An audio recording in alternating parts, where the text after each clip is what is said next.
Yeah. Because I think we have some good opportunities. Yeah, that's great. I mean, it's live. Well, we're live, ladies and gentlemen. Welcome to the TV set in Florida. We've got an incredible panel of speakers today that can really share some, I think, vital information for why this state is such a great place to film TV shows and all of the assorted possibilities, starting with incentives that the state has to offer. And I believe that as we introduce the panel, you'll understand why you'll be able to get some tremendous information and content today that you may be able to use in the future. That's our hope, that's our goal. So my name is Bruce Orosz. I'll be moderating today, and I own ACT Productions. And what I thought I would do is just ask all of our panelists that have given up their time generously to be here today to at least share their title and a little bit about who they are with you all. Thank you. Hi, my name is Jim Stamatis. I'm Vice President of Operations for Telemundo Studios here in Miami. We produce original content in Miami for national distribution and international sales. I'm Susan Sims, and I work in the Los Angeles office of the Florida Office of Film and Entertainment. And I went out to Los Angeles the day after the earthquake, about 18 years to the day today, and I was supposed to be there 3 weeks. And I'm still there, still in Florida, and I love my job. Hopefully you've unpacked your bag. I did, finally, eventually. Hi, my name is Sam Hill. I'm the producing director at CSI Miami on CBS. Thank you all for coming. There you have it. Hi, I'm Terry Miller. I'm executive producer of Burn Notice currently, and now live in South Florida. Lived in LA for a while, but grew up here and love shooting in South Florida. I'm Graham Winick. I'm the immediate past president of Film Florida. Film Florida and the Florida Office of Film and Entertainment are the co-sponsors of this seminar, so thank you all for coming. I'm also, by day, I run the Film and Events Production Office for the city of Miami Beach. My name is Raul Mateu. I run a company called Fluent Media Productions. It's a packager and producer of scripted television series, and I'm based right here in Miami Beach. Well, thanks everybody. Thanks for your intros, and we're going to waste no time and try to get right into the meat of the matter, as it were. Obviously, every state, I think we're up to probably 30 plus states that try to attract TV production because they give financial wherewithal and incentives. And one of the things that we do here, clearly the state of Florida has just, in the past year, really decided to step up and try to be competitive with the rest of the US. And I thought that I would let Graham kind of kick that off and give you a little bit of the backdrop of what's going on in the legislature so that it allows for the rest of the panel to really give you some of the bones of how they put this project together. Sure, and I'll certainly let my guests chime in. Florida has a long history in television, going back to Jackie Gleason and Flipper and Gentle Ben, naturally Miami Vice, which helped remake this community in many, many ways. But in the past decade or so, it's fallen off the radar to some degree when we look into competition with the states that have offered very, very generous incentives. I mean, naturally, we're very blessed to have a show like CSI Miami carrying that banner for us all the time. But unfortunately, the show is primarily filmed in Los Angeles. We get him here and there, but it still is a wonderful promotion for us. Landing a show like Burn Notice and finding a way to make that work in the very early stages of our incentive has kind of kept us alive. But our incentive was still always very modest to some degree. And we realized we were just substantially not only losing our market share, but we were losing our entire infrastructure. Crew was leaving to other states, and infrastructure, the business itself, was walking away. So we took it upon ourselves. We worked with the Florida Office of Film and Entertainment and our legislators to push it to a substantial level. And in 2010, at the end of the legislative session, we passed a 5-year, $242 million tax credit that provides between 20 and 30% back on Florida expenditures. It is limited to Florida expenditures. And last year at NATPE, we were here promoting that, it was a brand new incentive, and we were so excited, and we were starting to see the results of these shows come in. We've now had series like Magic City come in, which is about to premiere on Starz in a few months. Burn Notice, obviously, The Finder coming off of that on Fox, and a few other shows. Charlie's Angels, I'll skip, but beyond that, They tried. they tried. They certainly tried, and they certainly we appreciate the money they spent here and the work they provided to Floridians. But we're very thrilled, and now moving through a year, we're finding that not only is it a competitive incentive and it allows Florida to show its natural attributes, but on the resale value of these credits, it's holding very, very strong, and people are finding that they're not selling for any less than 90 cents on the dollar, and typically much more so than that. So we're thrilled with that portion of it. Unfortunately, what happened last year is one of our legislators felt the need to kind of balance the entities of television versus other aspects of the incentive, and kind of put turned off the spigot, so to speak, on television for a while. But we're in our current legislative session right now, and there's a bill passing through that has nothing but full support, including from him, that has basically struck out that language and will allow television to continue to flourish here in a short period of time. Thank you, Graham. I think, we will have a Q&A session towards the end of this discussion, so you can hold your questions till then. Hopefully that'll work for you all. I just think that based on what Graham has just suggested, we've got Terry here, and maybe Terry could just kind of give us a little bit of his thoughts as to the benefits that accrue from, bringing the show here. Well, we came 5 years ago looking for a facility, and we found it at Dinner Key Auditorium, the old convention center in Coconut Grove. And that was a real boon for us, because we were able to take a big facility and outfit it to our needs, both stage-wise and office-wise. And that, coupled with the incentive, was what made USA bring the show here, truthfully. We have enjoyed for the past 5 years from the city of Miami that facility. And one of the best things about the facility is that right in the backyard, we're at a beautiful marina where we can do easy walk and talks if we have to. Within a few minutes, we can be in Miami Beach, we can be in Coral Gables, we can be in Fort Lauderdale, we can be in Hollywood, and we can enjoy all of the great locations in South Florida just for a few minutes away. I mean, you couldn't ask for a more perfect place to have a stage. Unfortunately, it's not going to last forever. There are plans to turn it into a park, which I totally get. The building is very old. So hopefully there'll be some new stages that'll come along, which there's discussions currently underway, which is very exciting in the city of Miami.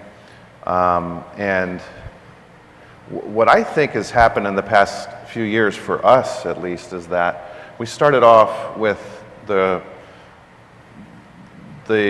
below-the-line crew support in Miami, with myself as a production manager and later a producer.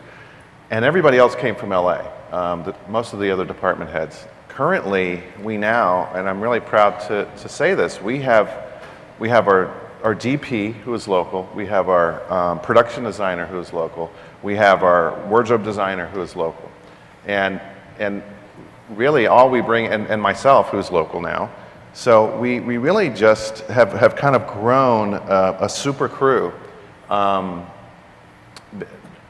the talents that are in South Florida. And I'm really, it's fantastic for us, because it's not only to save the company a lot of money, but there's people growing underneath these guys and gals. And I couldn't be happier about that. And so right now we just bring in the director and the actors for the most part. And even a lot of actors are coming from South Florida as well. So that part is great, and that's exciting for us to see. And with the other shows that are coming into town now, you know, some of the crew likes to split off a little bit, but I think the main thing is that, and I was talking to Susan about this, we talk about it all the time, and Graham, is hopefully with more shows that are coming into town, the people that Graham had mentioned that had left, a lot of good talent that had gone to California and New York and New Orleans are starting to shift back here. And I think once that happens, then the shows that'll come here will really enjoy department head level crew. And it's only a matter of time before that happens again, so. Well, that's terrific. Well, We should point out real quick, because it's right, I mean, having a facility like the Dinner Theatre Auditorium did make it, and it's something, because we don't have a traditional studio base here, it's something that we've had to create even with shows like Magic City. And we should point out Commissioner Willie Gort from the City of Miami is here, who was instrumental in helping make that happen as well. Fantastic. I mean, the city of Miami really has come to bat for us in that's a great. big Yeah, way. thank you, Willie, for all your Thank you, efforts there. Commissioner. Well, I think, Terry, that seems to me that what you've done is you've given some great guidance for people like Sam, who comes in and out of here. Maybe you should rethink about moving in and staying here for a while. Well, I tell you, Sam and I have known each other for 10 years at least, and he came here for, you know, the pilot, and I'm going to let him talk, but we hung around a lot back then, and it was actually before your time, I think, the pilot, and maybe you were here like the episode after that. Right. So it really wasn't his doing, but they couldn't find a home here, and it had nothing to do with anything, but I think a lot of Los Angeles pull rather than Miami push. You know what I mean? Yeah, I mean, just to speak for our show specifically, and you sort of hit the nail on the head with it had less to do with the lack of resources here and more to do with Hollywood politics in terms of the number of decision makers who are unwilling to uproot families and actually make the commitment to move down here. You know, every experience I've ever had here has been incredibly positive, not only from the labor pool, which I think you're underselling the strength of the labor pool here, which is very strong. And the amount of resources that the city provides, not only from the personnel and the people who help make things happen, which especially on a television schedule is, I needed it yesterday, and they're able to jump through those hoops and things happen. So the city's very supportive, but the environment itself provides opportunities which literally do not exist anywhere else in the world. We shoot our show primarily in Los Angeles, mostly due to producer teams and labor that the producers are familiar with and comfortable with, you know, producers, directors, cast members who are unwilling to move, and the support of stage space and other resources that make LA convenient. But I'm here every single year, 2, 3, 4 times a year sometimes, because we simply cannot do anything remotely close to the kind of material that we want to capture anywhere other than here. And it's a great place to be. It's a great place to spend your time and hang out. And I don't know, I'm super thankful to the other people around me in this row that have really helped allow the kind of opportunities that we found ourselves grabbing onto, and hopefully we've been able to share with everybody else. So I don't know if that answers the question. No, I think you've touched on a lot of the key points. Obviously, Hollywood, the decision makers base it on a lot of different criteria. I think the incentive here is to try to help get people to rethink that, obviously, to give it a second look and maybe a third look, to try to stimulate that kind of activity. I think that you might have some insights, Terry, to what goes on when you're out in the marketplace, when you're out there. Not Terry, I'm sorry. When you're out in California working the market, what are you hearing? Well, there's a push. I mean, you can certainly see things like the incentive. If as short-lived as Charlie's Angels was, that's a very good example of people at home saying, "Hey, this is a viable option right now, and let's give it a go." And granted, that's the business, and things don't always happen, but there's an effort being made, and there's opportunities, and so that's starting. And right. I don't know, I have a personal feeling that work breeds work, and as shows continue to come, other shows will build on top of that, and it will eventually snowball, and it's just a matter of time, I think, before that sort of all comes back together again and starts hitting. Sure, aping. Well, Yeah, yeah, I mean, Susan and Graham can I think, speak to that as far as the new stuff, because Susan's in LA all the time as well, and there's constant interest in this state, and maybe you can. Am I speaking Yeah, to what do that? you, I mean, just please Yes, go there for is. it. you're on the streets. Well, I don't want to blame Sam for, those few lean years we had, but okay, Sam. Yeah, right. Since Broad you're here. He's here. Yeah. No, we're all friends. No, the reason I say this is because it's a very challenging sell to begin with. And then when you have something as iconic as CSI Miami, which, believe me, there's a zillion people that don't know it, doesn't shoot in Don't Miami. tell anybody, yeah. When it is the most, for a significant period of time, the most watched show on the planet, genuinely, and it doesn't shoot in Florida, but it's set in Florida, that makes it a very difficult case to go sell someone else on shooting in Florida, because it's not like some show. It's the most watched show on the planet. So obviously there's lots of people that are, I don't want to say falling for it, but you know what I'm saying. So it makes it, so we exploit you in the best possible Yes. way. Guilty. And we don't often share how little you come, because that's just a detail. But as soon as Charlie's Angels announcement was made, the phone was ringing off the wall with who's going to take that space, what's the availability of that crew, how many incentive dollars do you have left, and the incentive, which drives so much of the business. I mean, I continue to say, they would make the Key West story in Albuquerque if that's where the best incentive deal was. And sometimes you try to wrap your head around things and you just go, well, that's the new normal. But when you couple how aggressive the incentive is, how great our weather is, clearly, the fact that we love TV because look what's here, NATPE, and the fact that Florida has the largest talent pool outside of Los Angeles and New York. In fact, from the cab until we got to the room here, which was a fairly short walk, we ran into 3 clients who don't shoot here, but who all cast here for things. So we like to use everything in our arsenal to generate interest, to get people interested and invested in any possible way, and then the crew, the talent, the incentive, and the support from the local film offices can help close the deal. Yeah. Well, the support system, I think, is great, and I think your efforts are always... And I was going to say that, if you don't mind, since after the seminar you're going to be so inspired to shoot in Florida, look for these people. Can I just point out, the new state film commissioner is on the first row right here, Sherry Kerrigan. Sherry?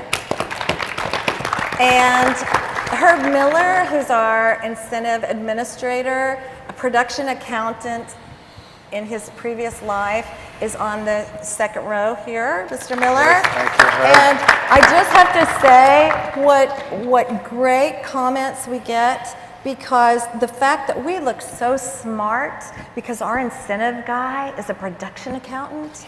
I mean, we just look like who would have cracked the code on that. We have a Movie Magic budget online where you can go, you don't have to worry if I know what I'm talking about. You can go online and there it says exactly what qualifies and what doesn't qualify. And it's just some of these little service related things that are just so effective. And the fact that, just really, really quick, Sandy from Miami-Dade County Film Office, Sheena from Orlando, Maggie from Naples, Michelle from West Palm Beach, Todd from Jacksonville, and Lindsay Guthrie, the Executive Director of Film Florida. Outstanding resources. Everybody is very supportive in selling each other's area.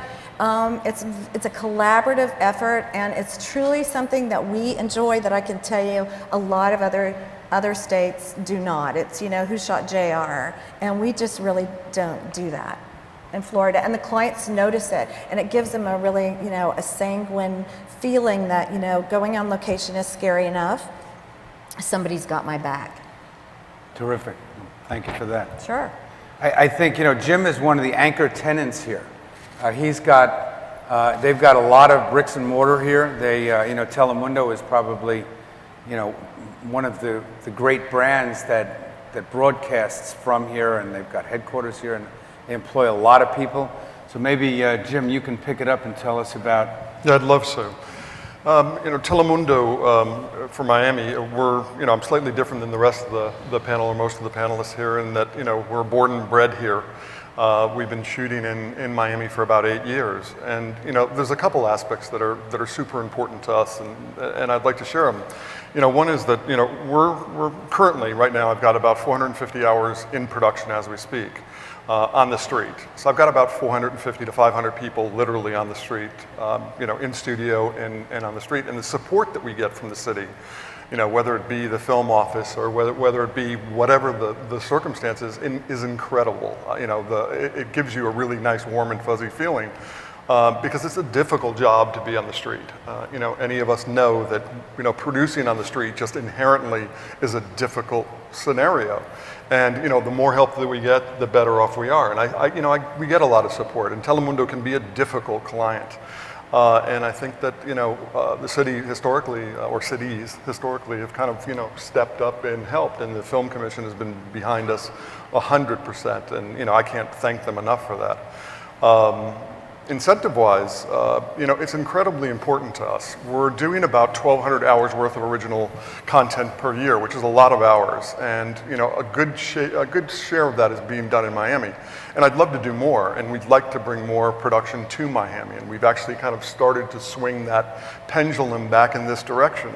You know, last year, you know, money kind of dried out toward the latter part of the year, and you know, I personally, you know, kind of want to say that, you know, I think we need to kind of step up our game. I think that there's a lot to offer in this city, but the bottom line is, whether it be us or any other production from California or anywhere else, you know, production follows the incentives. I mean, if you look at the thing, I mean, if I had a movable studio that I could actually move and kind of figure out where the incentive money is going, it would be actually a brilliant idea.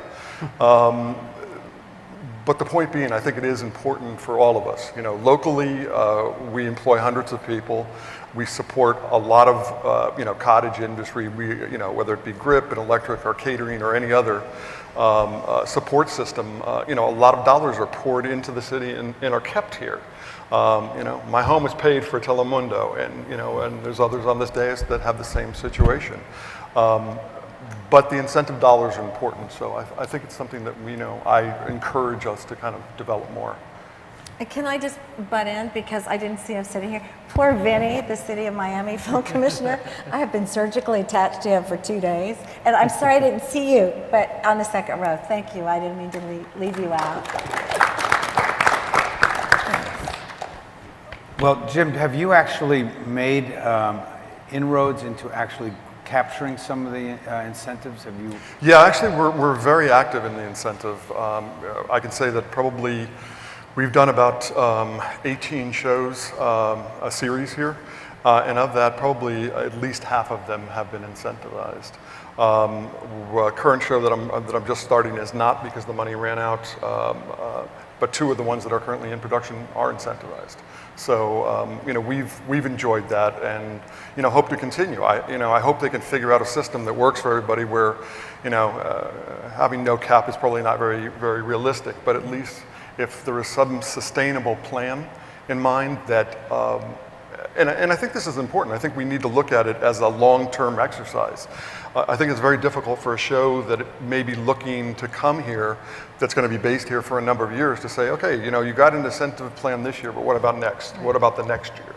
You know, we've got to be able to capture a 10-year plan that says, okay, you know, maybe the incentive goes down number-wise, percentage-wise, but it at least is sustainable over a number of years. I personally think that would be a help in driving more business this way. I mean, we have a unique city with a unique set of characteristics, but money is money, and business is business. I think you stated it amazingly. If they could do it at Albuquerque, they would certainly would if they could. And in reality, the situation is we were really a victim of our own success, and it's completely understandable why a legislator would not immediately get the avalanche of business that was going to result from the very competitive, very sexy, very well thought out incentive plan that we had.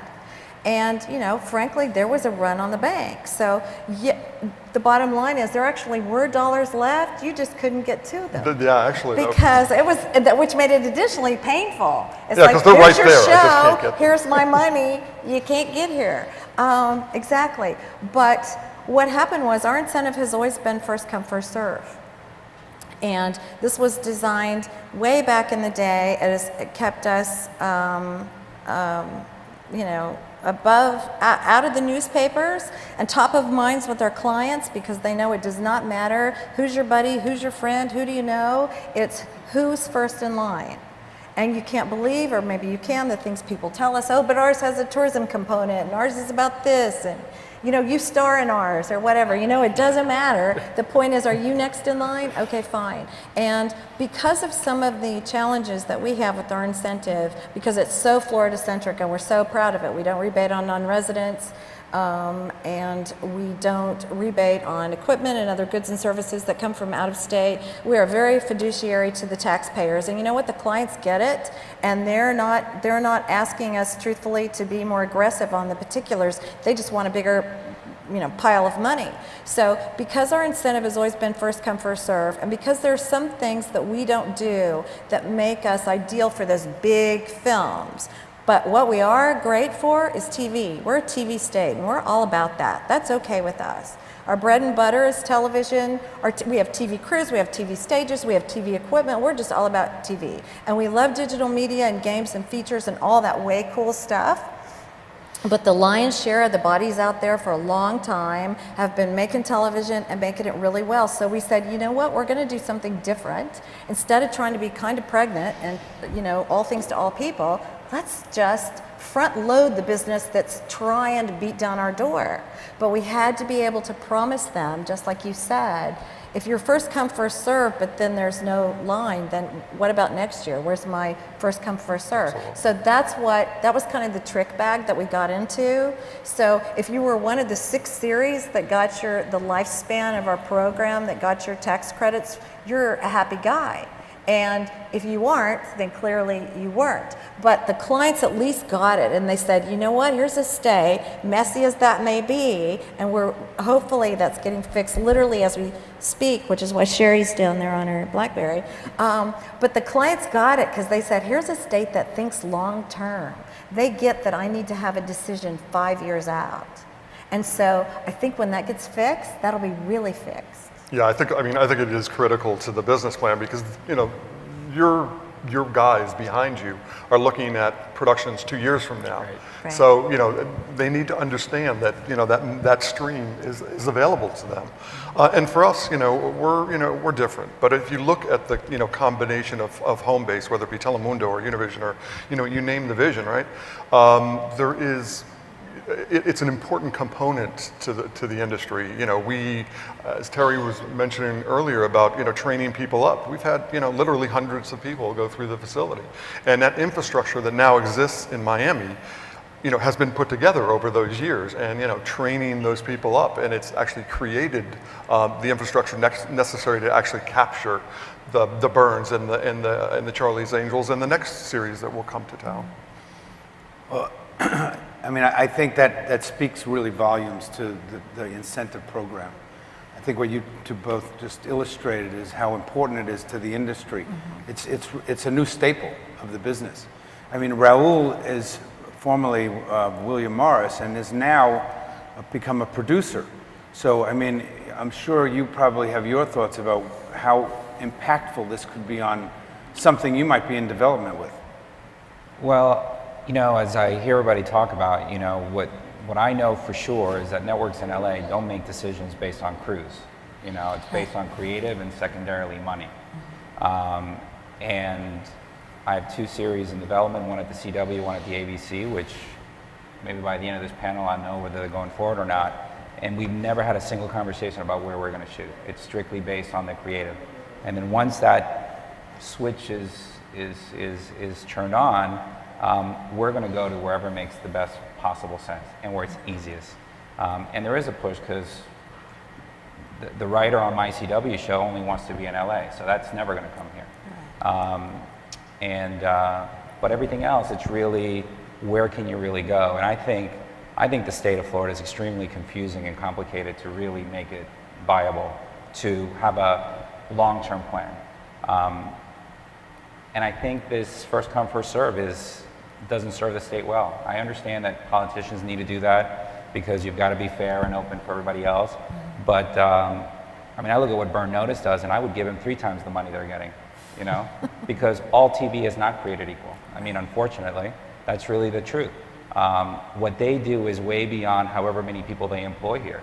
That show is a huge hit around the world, and the advertisement that does for the state of Florida and for tourism, I'm not quite sure that's really being accounted for the decisions that are being made. So if I were the state of Florida, I would go to all the studios that have big networks attached to them and says, here's $5 million in advance, go use it to fund development, and what we want in return is you have to bring a show to the state of Florida. And I guarantee you, if you did things like that, you would start seeing more work coming down here. But at no point do we just say, hey, there's great crews in Miami. That's just not what we're talking about at that level.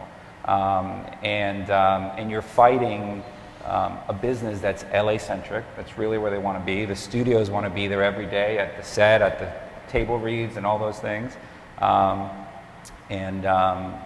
That's sort of my point of view. I live here in Miami Beach. I would love nothing more than my series to be shot here. But the window is so small to make that decision. The networks are picking up their pilots right now. Within 2 weeks, you're ramping up multi-million-dollar businesses is what these shows and these pilots are. And you don't really have a lot of time to fudge with, am I 3rd or 5th in line? Am I going to get the incentive? Is the incentive going to be there? And maybe, some shows that have the flexibility of time, maybe on cable or something, can work the system. But I know I'm not going to waste my time sort of waiting in that line if there's a much better and much more beneficial place to do my work. So, not to be the contrarian to all the good feelings about the state of Florida, because I'm here. I purposely here and I purposely want to be here. But I think there's some things that need to be fixed at the state level and at the legislature level. You can do all the video games in Orlando you want, but what is that doing for the state? How is that projecting the PR side of which is what Burn Notice and CSI Miami does so well? Those are just jobs. I'm not diminishing or discounting those jobs, but I think television has a value way beyond even motion pictures as well, because motion pictures have a short shelf life. They're on the screen for 2 weeks, 3 weeks, and then they live internationally. But man, Burn Notice is, in CSI, what they do for the state of Florida, nothing else can do. Can I? Who invited this guy? Can I chime in? Chime in. Okay, I'm chiming in. At all valid points. Just a couple little things. One is, again, all valid points. And I'm sure people get tired of me saying this, but Florida has more first graders than any state in the United States. And Florida has more senior citizens than any state in the United States. And frankly, how we pulled off a $242 million tax credit is still, could be a reality show in itself. And one of the reasons that they voted yes was because there was so much cover, if you will, in it in terms of the homework and the deliverables. And I know that kind of, takes some of the romance out of it. And I hear this every day, so I completely get it. As for the, so you know, that's what I think every day at my office, like, oh, if only I could be, you know, queen for a day and change this, but, you know. The second thing is, in terms of crews, I completely agree with you, Our biggest problem is because some of our crews are so good, we lose those guys. I mean, I could tell you last year, year before last, when we ran out of incentive money, and we really did run out of money, I had a map in my office of the United States with little names of all our crew who were all over. This guy's in DC, we got a whole crew in Philly. I mean, everybody was all over. One of the reasons for that is because they are so good and we didn't have any work. But where that helps us is because our incentive is from 20 to 30%, and we are surrounded by 30 to 35%. And states that rebate on above the line, and states that do pass-throughs and loan-outs, and all kinds of things that no legislator in Florida is ever going to let us do. So the time that we sell crews that's the value-added thing. And then finally, as to the decisions in the tiny little space, 3 of the 6 major studio, most prolific television production companies called, and usually back like after Halloween, if you haven't heard, you need to call and say what's the deal. And all of them called and said, okay, we're going into pilot season, we need to know how much money you have, we have this slate of shows, who else is going to be there, who have you committed to, blah, blah, blah, blah, blah, blah. And you're exactly right. I mean, the last of the pilot orders, they're pulling the trigger like right now. And we know because of our legislative session, we're going to miss pilot season. So our best chance is once a pilot shot in North Carolina, and I know we have 2 competitors here, so I didn't say your state. But once a pilot shoots in North Carolina, our only option is to then go try to snag the series. So those are tiny little windows that sometimes, don't go with our legislative season. But that is the coolest idea ever, of going and saying, here. I guarantee you we'll bring you 10 shows to Florida if we could do that. I mean, if you could front load, if you could sort of lesser the risk of the development situation. I have 3 shows in development with FTVS that does burn notice. If you went to FTVS and says, hey, listen, we're going to guarantee you this money to help sort of offset some of your production costs, we just need to make sure you bring it here. Right. It's a different game. When you're sort of chasing it, it's a much harder because you're competing with everybody else. Which is absolutely true, but because we've reached the cap on our incentive, we've turned down 2 pilots for them, and they budgeted another pilot that they're just holding in the hopes that our incentive gets fixed up enough. Because it's so much easier to have somebody that already loves you say, can I come back for more, than to try to teach somebody else, to be in love with you. But okay, so don't play hard to get. We're going to get one of your shows. No, believe me, I would love nothing more. It's just that process has got to be, I think, easier. And I think moving towards a development process Absolutely. anyway is ultimately how we can get to the next level. So, Right. So it's something to think about, as this is an ever-changing nature of how we move forward with legislation. Well, I think you brought up an interesting point also, Raul. You said the first come, first served process. You don't want to get online. I mean, Graham, why don't you address that? Like Charlie's Angel got into the game, and then they dropped out. Now what happens? They lose. Who moves up? I mean, in theory, that's what we were saying is, hey, now Charlie's Angels, who put in multiple years worth of applications, drops out, and $30 million is free and available. And we said, great, but because the legislator just looked on the piece of paper and said looked at that spreadsheet and said 75% of this incentive is being used for television shows, because they were putting in multiple seasons, he liked to call it burying the money in the backyard, so to speak. He turned off the spigot. He said, let's let everyone get back. Let's get back to a more modest portfolio. So we had that opportunity with Jim, with Right. Fox, with many other producers to say, hey, we'd love to have you. We have money, but we can't right now. So hold on a little bit. We're going to get this fixed. It did open up opportunities for films and for other digital media, which was his intent in the first place. But that's how it is. The first come, first serve, when we had a lot of money, is great. But when you start running out of money, first come, first serve becomes critical, and down to the nanosecond sometimes. But also, not to let the truth get in the way of a good story, there is no line, no waiting in aisle 3. There is no line. Currently, there hasn't been a line in ages, and we have not turned down a show that qualified. We have not turned down a show that qualified since October before last, not once. What's So- the qualifier? What's the... Well, by that I mean somebody might turn in an application for something that does not qualify. It's a sports event. It's something that by statute specifically says you don't qualify. Yeah, okay, but is there a number attached to that? Like if somebody here wanted to produce a show for, $500,000 per episode, would that qualify? I mean, are there minimums? Give us a little bit of You mean when the review incentive process. language is Yeah. clarified? Yes, okay.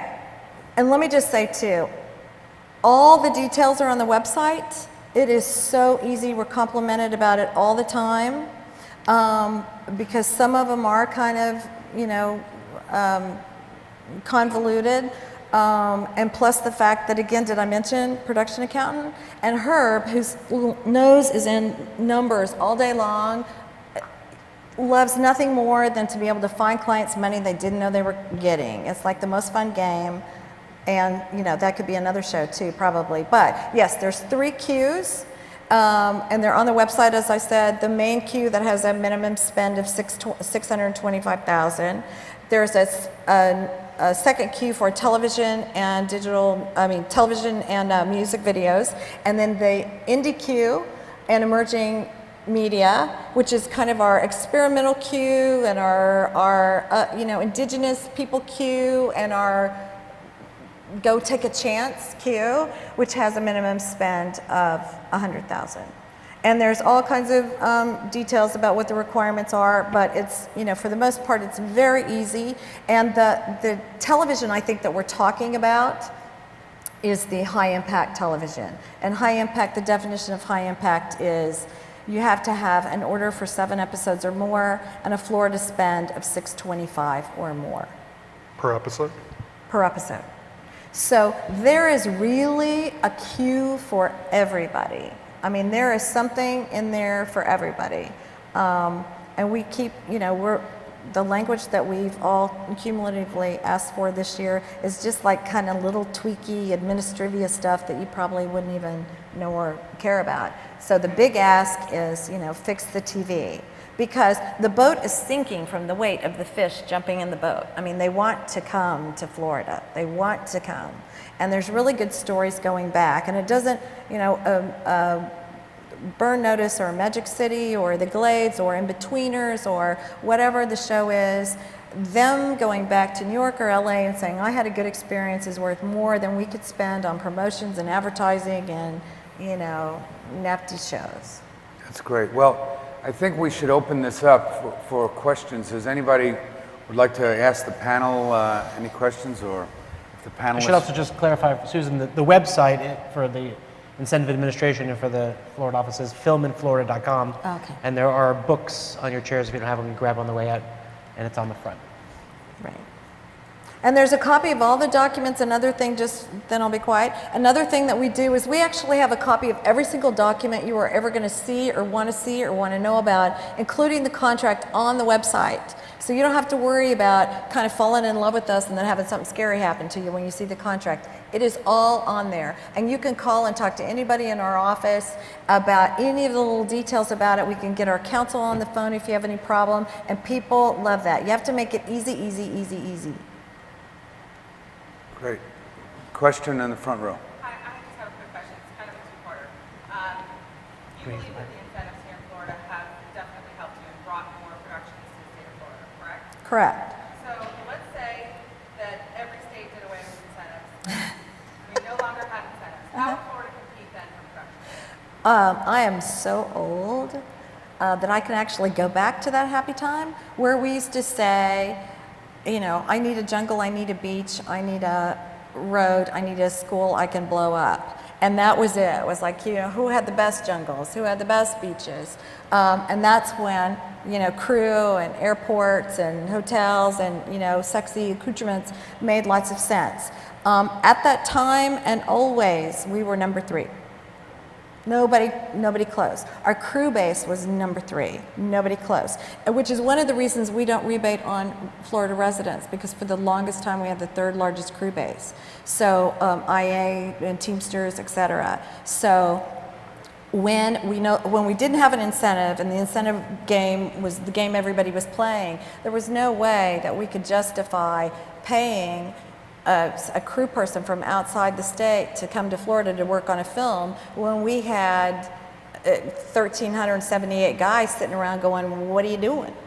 And then we've seen those people, move away. And in the last year, I think we got some 200 plus of them back, and hopefully more. I'm sticking with number 3. So our only selling point, or our strongest selling point would be our geography? But I mean, what she's saying is that it's not that was only our strongest selling point, geography, crew, et cetera. That's what the market was asking for. Right. I mean, they would say, we need a bridge that looks like this. How do we find it? Anymore because we have CGI. So now Right. we're in a completely different market. So how would you compete today? I'm sorry, I'm not following the question. She's saying that if, knowing that so much Without goes money, you digital- don't compete, basically. Yeah, I mean, it's all about the incentive. I'm serious. It's all about the incentive. It's all That's about the way the the business incentive. is It's all going about now. the money. I mean, So then let's not waste time about crews because I oh always- no, I only must say said something. crew I've seen shows pick up and leave because they have to bring in too many people from LA. I've seen it is about crews. There is an important element about spending money, especially on a pilot, and then Susan makes a great point. If the pilot is shot somewhere else, let's get the series down here. Only because you can make a better deal for the whole crew. But I really literally have seen shows leave because to bring in someone from LA and New York, one person is the same as having 3 or 4 locals. I mean, it doesn't make financial sense. And if we're 20 to 30%, Incentives doesn't matter. and say another state in Michigan, let's say, is 42%, that was the first thing that happened to them. First of all, sweet Janet Lockwood, the film commissioner, had 71 applications on her desk the week of the announcement. And then everybody showed up and said, where's the crew? Well, hello, they weren't here. By the time they brought people in to try to feed the machine, that 42% incentive was, nowhere close to as competitive as us. So, all that stuff matters. It all matters. And that's why you have to go out. I mean, our incentive does not make sense for some projects. It just doesn't. You can talk till you're blue in the face. But we not that we don't try to get them, but there are some that we make a lot of sense for. And we spend more time on those. On that note, I think we have to start to close up shop. Can we take one more question? Yeah, you could step up to the mic, and if somebody out there has another question, young. You keep saying how it works and all this stuff, but you really haven't explained to us what it does. I know it's on the website, and you keep telling me. Oh, you mean what the incentive is? Yeah. Oh, I'm sorry. It's a 20 to 30% transferable tax credit. Okay, so what happens is that's a long answer for the last question, but you want to call my office? I'll tell you about it. I'll tell you all about it.